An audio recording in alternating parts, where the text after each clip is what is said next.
Well, hey, everybody. Good morning to you. Hey, thanks for being here on this first Sunday of May. To begin with, I'd like for us all to use our imaginations. And this is for anybody, whether you've been around for a long, long time or this is your first Sunday here. If you're young or old, rich or poor, male or female, just doesn't matter. You know, whoever you are, this is for you. And I want you to imagine what your life would be like if you had absolute confidence, like perfect confidence and assurance that, number one, there really is a God. And number two, he's a personal God who really, really knows you. And number three, he's a God that will walk beside you every day and has promised to never leave you or forsake you and see you through, over, and around anything that comes your way. Like, imagine if you had that kind of faith.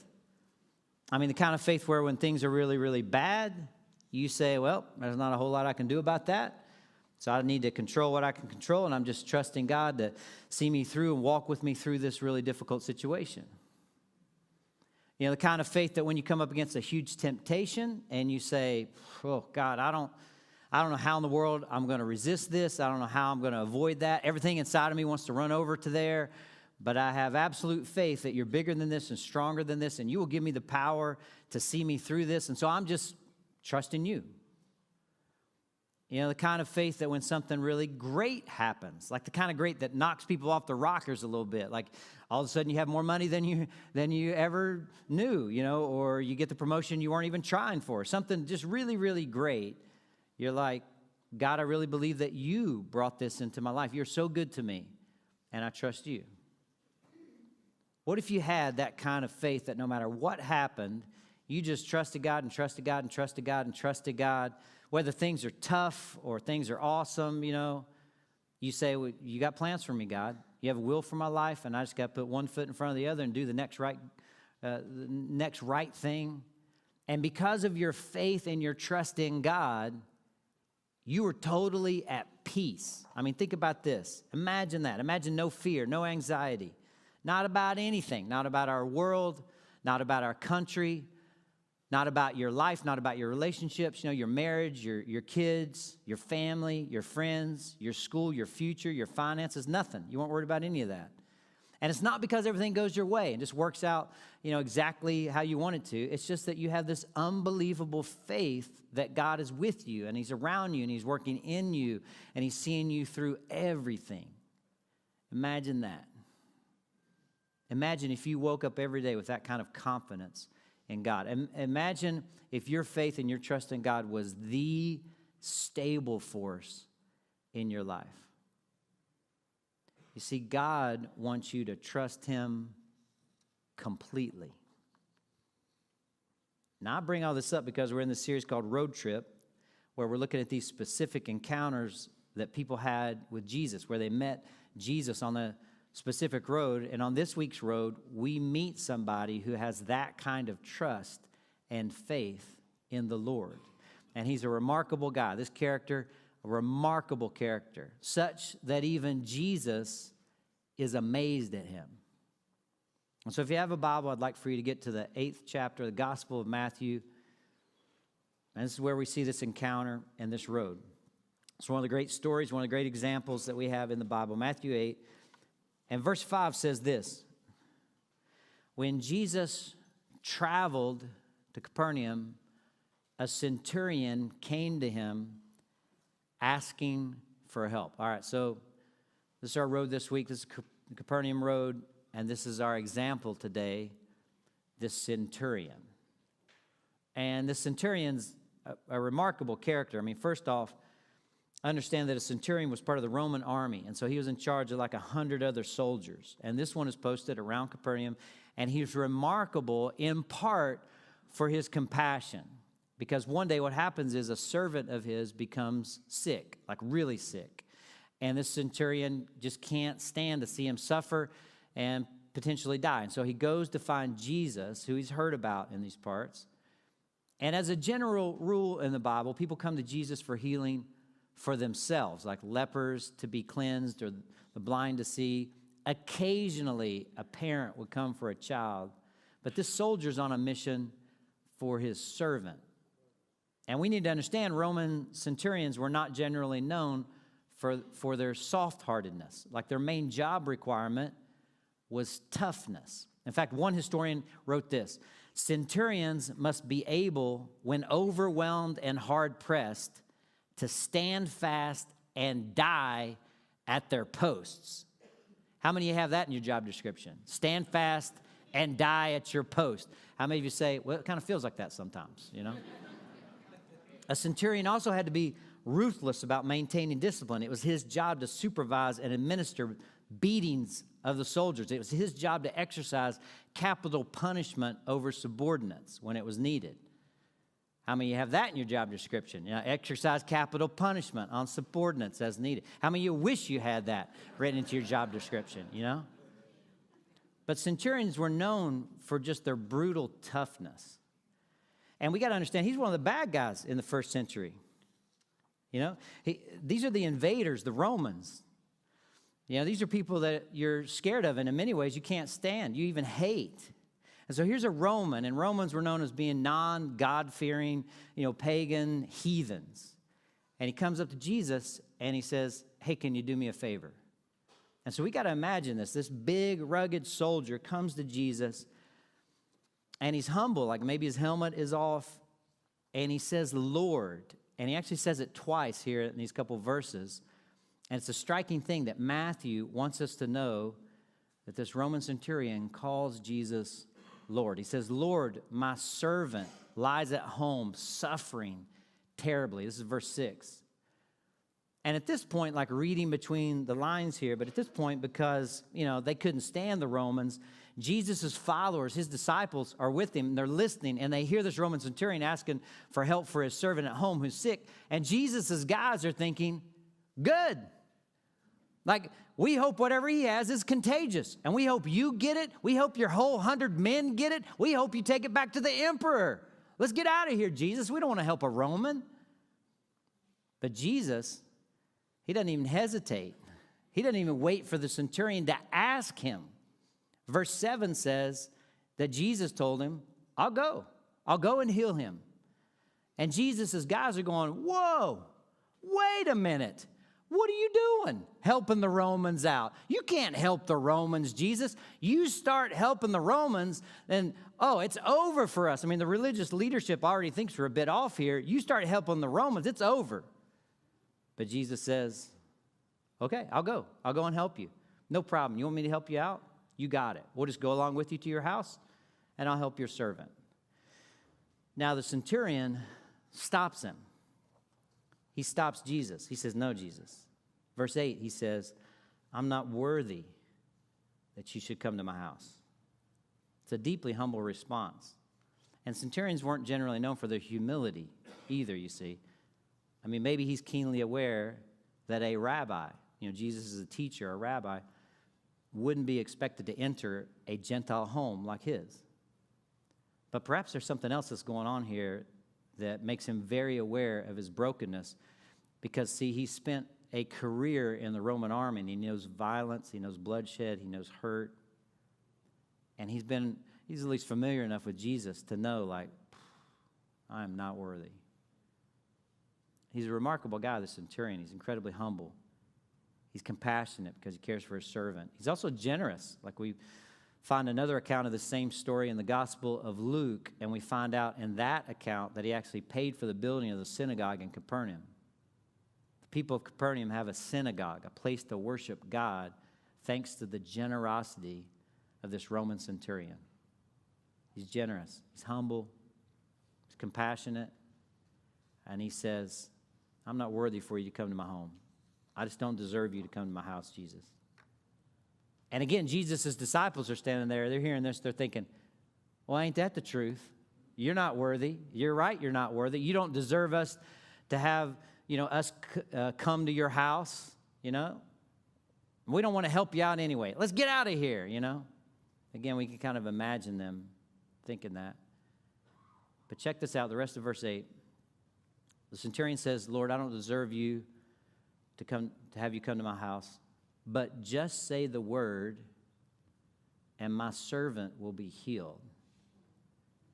It's really important. The Roman centurion says, Jesus, I've been watching you. I don't need you to come to my home with me. All right, you can, on the other side of town here, on the other end of this road, you could just say something and heal my servant, like wirelessly, like long distantly. Like you could like do a Bluetooth healing here, Jesus, something like that.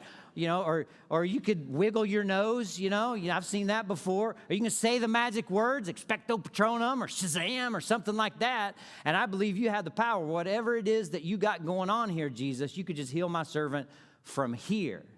And then he gives us a little explanation in verse 9. He says, for I myself am a man under authority. He says, see, you and I, Jesus, we have something in common.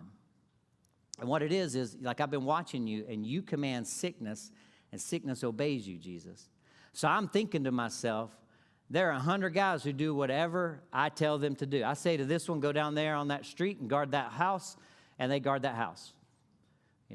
I tell the other one, I say, hey, go across town and pick up lunch for us. I want you to go by Chick-fil-A, get some of those waffle fries and some sweet tea. If it's a Sunday, go to Qdoba. But go pick us up some lunch and bring it back here. And they do it. Go over to Dunkin'. Tell this one over here, go to Dunkin', get one of those donuts with all those sprinkles on top. I love those things. And bring it back here. And they do it. They go get it for me. There are 100 men who do whatever I say. And the only reason they do what I say is because I represent the superpower of the world. I represent Rome. And so if these 100 guys do whatever I say and I represent Rome, and sickness and death do whatever you say, well, obviously you're representing somebody. So what we have in common is we're both under authority. I get my way because I'm under the authority of Rome. I don't know whose authority you're under, Jesus, but whoever it is something else. It is powerful. It's incredible power, amazing power, power like no other power. So you don't need to come to my house to heal my servant. Whoever you represent, you can do it right here. So this Roman centurion makes this observation that nobody else had made yet in verse 9 here. For I myself, a man under authority, soldiers under me. I tell this one, go, he goes. This one, come, he comes. Say the servant, do this, he does that. Now check out Jesus' response. When Jesus heard this, he was what? He was amazed. Jesus was amazed. Some translations say astonished. Jesus was astonished. You'd figure with him being God and all, he would have seen this one coming. But Jesus is amazed. He's astounded. He's astonished. And that little word for amazed or astonished, it's the only time that this word is associated in the Bible with Jesus. And it's not associated with an occasion when somebody does something for Jesus or for his kingdom or for his church. It's associated with somebody's incredible trust and faith in Jesus. And so Jesus is amazed. Like the only time Jesus is astounded and amazed in the New Testament is because of somebody's great faith and confidence in him. And then notice what Jesus says. I tell you the truth, I have not found anyone in Israel with such great faith. Not anyone in all Israel. And you're thinking, not anybody? Like in all Israel? Like you understand, Jesus does not say this casually. He's not given the hyperbole here. It's not like somebody else could have reminded him. Somebody who was standing there could have said, Jesus, hey, what about John the Baptist? Remember cousin John? He's like, oh, man, I forgot about John. Yeah, John, cousin John. He's a good one. This guy's right up there with him. It's not like that. Or somebody could have said, hey, Jesus, what about the disciples? They're standing right here, Jesus. Remember these 12 that left everything to follow you? What about their faith? He's like, oh, yeah, sorry, guys, my bad. Yeah, this guy's faith right on par with that. Nothing like that. Or somebody could have said, Jesus, what about the faith of your mom? And he's like, oh, man, I forgot about mom. Like, don't tell her, but like this guy's up there. No, it's not that kind of deal at all. He says, not anyone. And that's why Jesus includes the phrase, I tell you the truth. That's the phrase he used quite often in his teaching. When my kids were younger, one of the things that I would do when I really wanted them to get something, when I was speaking to them and I wanted them to look at me, I would say to them, look at me, look me in the eye, I would say, right? And every so often, again, when they were little, I would have to cup their face in my hand. Their little tiny face, I'd cup it in their hand just to, direct them at me and say, hey, I want you to look at me. So I'd have their little face in my hand, but their eyes belong to them, So, I got their face, but they're like looking all around, They don't want to look at me. Like, don't look at him, maybe, But I'd want them to get that. With a statement, I tell you the truth, is Jesus' way of getting everybody to look at him. It's his way of saying, pay attention to this. I especially want you to observe what I'm getting ready to say. And so he says, I've never found faith like this in anybody. And this is the very first time that the primary word for faith shows up in the Bible. It's the word pistis. And it's used in Matthew's account here for the very first time for the centurion. He saves it for the centurion.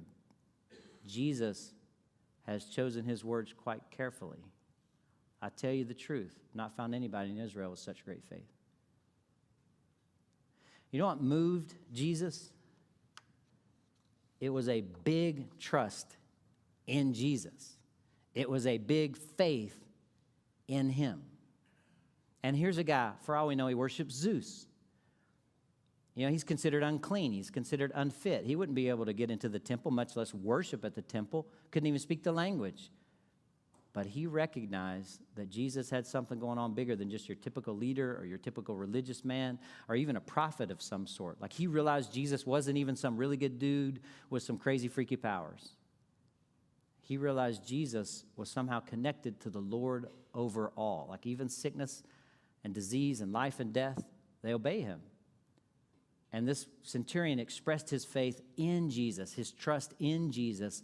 And Jesus said, this guy gets it. Finally, somebody gets it. This is what I've been trying to tell the rest of you. This is why I came. This is it. So that men and women could say, I have absolute confidence in Jesus because Jesus represents God. And what do I have to worry about? Because I'm with Jesus. I've got Jesus. Now, if you read the rest of the New Testament, and I hope you do, the thing that makes God jump up and down is your faith.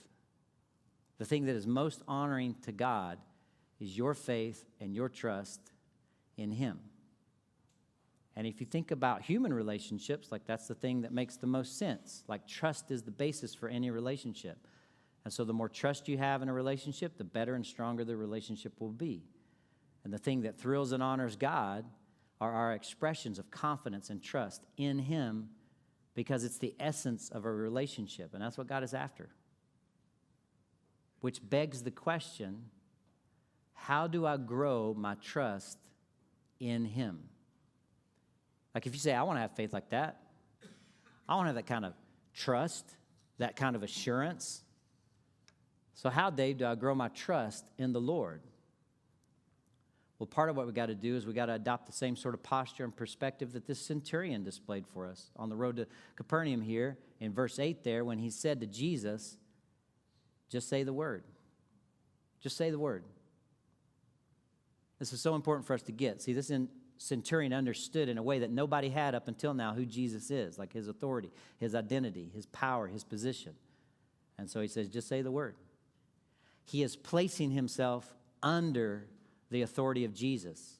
He's saying, Jesus, you say it, you speak it, and it's so, and I trust you. You are right about everything. You're in charge of everything, including me. So I'm submitting myself to you. Whatever you say goes. And this is an important distinction for us. Like, how do we grow in our trust in the Lord? Well, we believe he's right about everything. Everything. We trust what he says about everything, no matter what it is. We say, hey, God, I trust you when it comes to, I don't know, how I treat other people. People I live with, people I agree with, people I don't agree with, people I like, people I don't like, people I love, people I don't love. If you say everyone is to be treated with dignity and respect, no matter of who they are, then so be it. That's how I'm going to go with it. Just say the word. If you say, I got to forgive like you forgave me, then as difficult as that can be at times, I got to do the hard work to get there. Just say the word, Jesus. God, I'm going to trust you with my resources, with my money. Like, if you say it's better to give than receive, then as much as that cuts against the grain of our culture, it doesn't matter. I'm going to get there. Just say the word. Whatever it is. We say, God, I trust you when it comes to anything. Like, I trust you when it comes to my sexuality. no matter how I feel, no matter the flow of the culture around me, I trust you and what you say because you're right about everything. Just say the word and I'll get there. Like to grow in our trust in the Lord, we got to adopt the posture of this centurion here in verse 8. Just say the word in my life and it'll be so. But we also got to take a step of trust.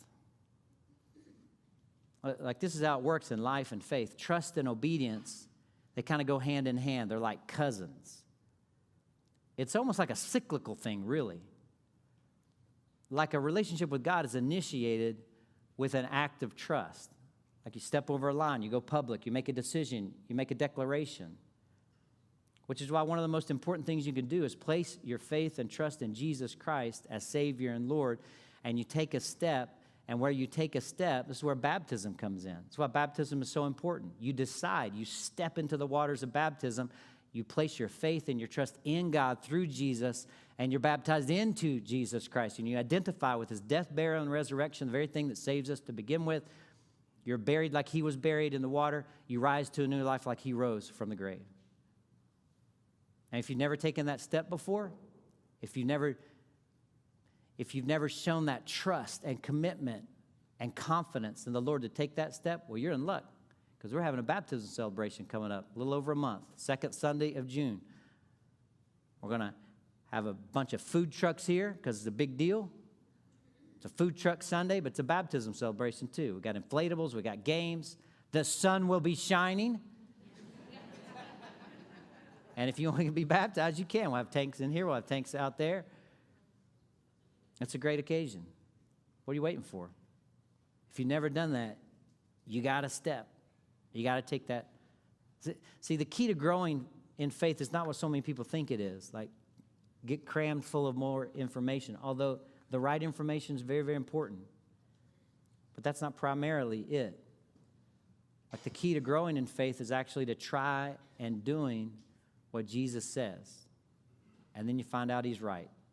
You may think of it as like the great Jesus experiment.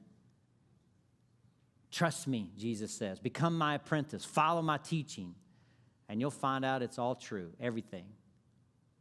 But you have to do this. You right there in your little black chair on this rainy second Sunday or first Sunday of May. You got to take that step. And you'll have all kinds of opportunities for this every day because you and I have lots and lots of time when our natural inclinations will run counter to Jesus. This is from a writer named George MacDonald. Here's what he writes. It's a great question. Anybody could ask this question. You could ask it at the end of today.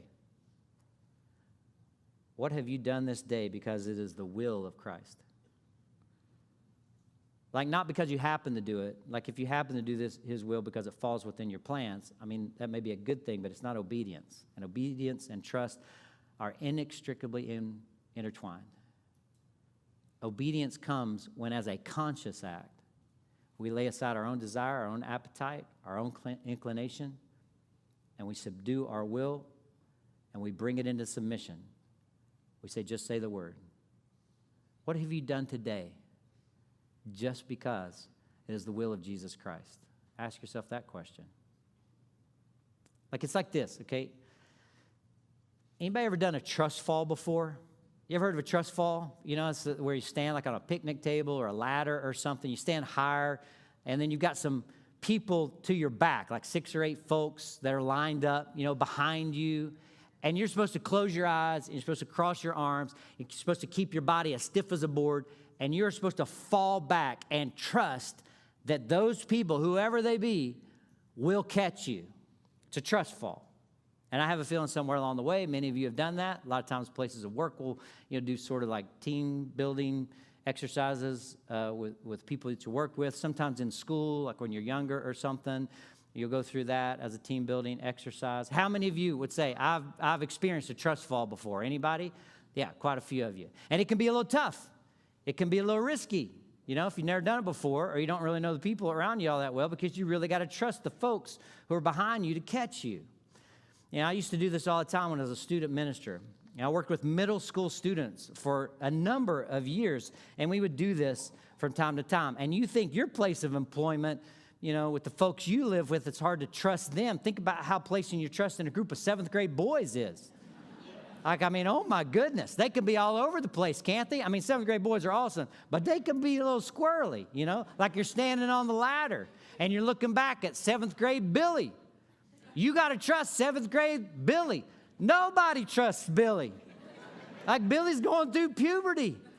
He's all sweaty, you know. My goodness, 3 minutes ago, he's picking his own nose and eating his own boogers. You want me to trust Billy? It's not a good idea, you know. And waiting for that all week. I mean, but listen. God is not Billy. God is not Billy. God is not you or me either. He is so much more. He is so worthy of our trust. You can completely trust him. Like if you want to grow in your trust and your faith in the Lord, I tell you, look no further than the cross of Jesus Christ. Because on the cross, Jesus gave up everything for you and for me. Not because he had to, because he chose to, because he wanted to be connected to us, because that's what he is after. You want to grow your trust and faith in the Lord. Well, look no further than the empty tomb. Because that means he can handle anything, whatever it is you're going through. There is nothing too big for him to handle. And there's nothing too small for him to be concerned about in your life. Look to the cross. Look to the empty tomb. That's why we can trust him. I want us to do that now. I want us to look to the cross before you start moving around. I want us to look to the cross. It's through communion. Communion, we take a piece of bread, a little bit of juice. It reminds us of what Jesus did on the cross. You want to increase your trust and your faith in the Lord? You want to have a stable force in your life that is your faith? You want to amaze Jesus? Look to the cross. We take a piece of bread, a little bit of juice, reminds us of his body and his blood that was given for us. And don't stop with the cross. Look to the empty tomb. And you know he can handle anything. You can trust him. If you didn't get one of those individually wrapped packets of communion, you can do that now. They're in the back. Let's take a few moments now, and let's look to the Good one.